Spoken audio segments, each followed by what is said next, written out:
Sonya Hussan is a beautiful and new actress in the Pakistani drama industry. The resemblance of Sonya Hussan's face makes it look like she is the younger sister of Bollywood actress Priyanka Chopra. As well as being an actor, Sonya Hussan is also a well-known model who is often seen doing photo shoots for clothing brands.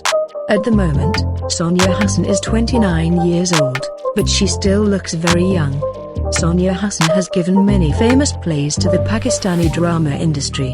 While Aizi Hai Tanhai was very successful in her most popular drama serial, which also increased her fame immensely.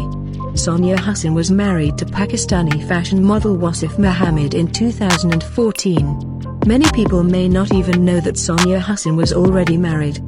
But no one still knows why the couple divorced.